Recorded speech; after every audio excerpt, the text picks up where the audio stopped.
loyalties. And I'm shocked sometimes at the periphery, they are like that. That means they have to ascend still. People who have worked with me, I have always tried to pay them sufficiently. There's no need to pay. Because after all, I have done so much for your building, your body. Why should I pay you? But I always pay sumptuously. I look after them, give them my loyalties to you and love cannot be challenged. But I find them being very selfish sometimes, extremely selfish. They'll do half the work, run away. Sometimes their problems, their own problems are much more important. Or they just try to find some excuse. So many Sahajogis are also like that.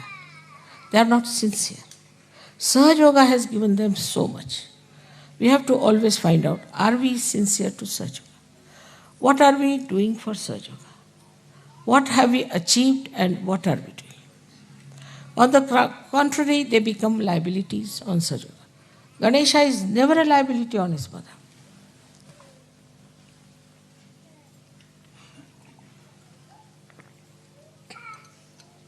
For example, someone becomes sick. All right, Sahaja Yoga can help you. Maybe, may not be, may be cured, may not be cured.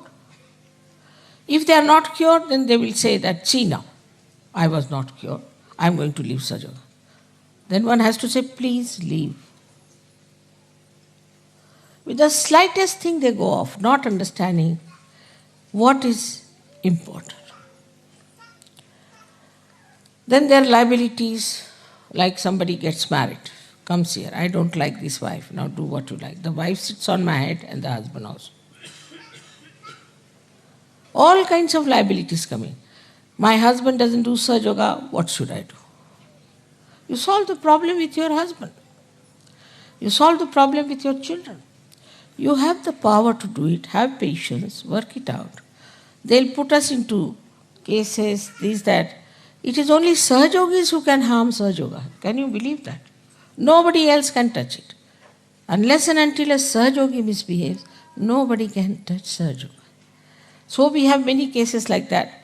I mean, they have seen my photographs, they have seen miraculous photographs, they have had realization, everything happened to them.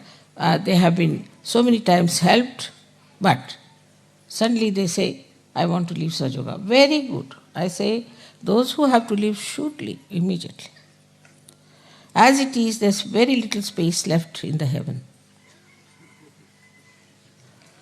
And no place for such half-hearted people. They have to leave, they should leave.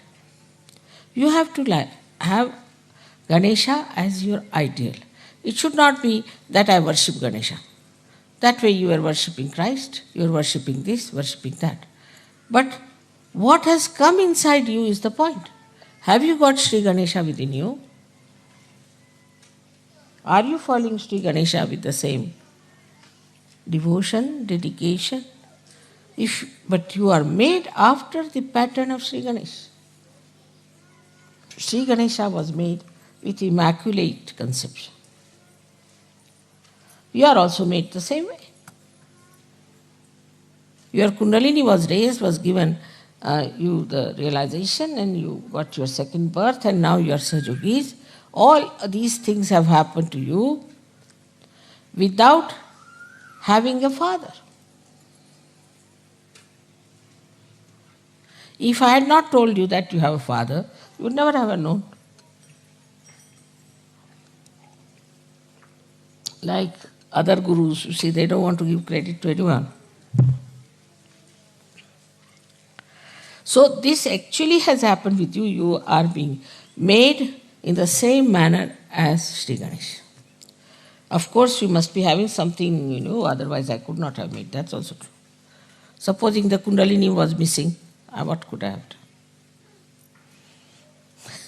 If not missing, if it was absolutely crooked, if not crooked, supposing there were some chakras which were horribly damaged.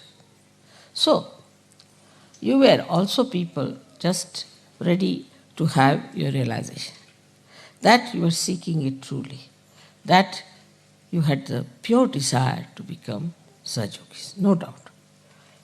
Still, when the growth is taking place, you must watch.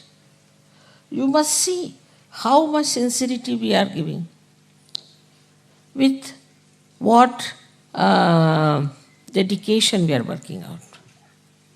Now we have people who must have gone for posturing somewhere, some places. Not now, it's long time back. So they charged me for their coffee also. I said, all right. Thank God they were not smoking, otherwise they would have charged me.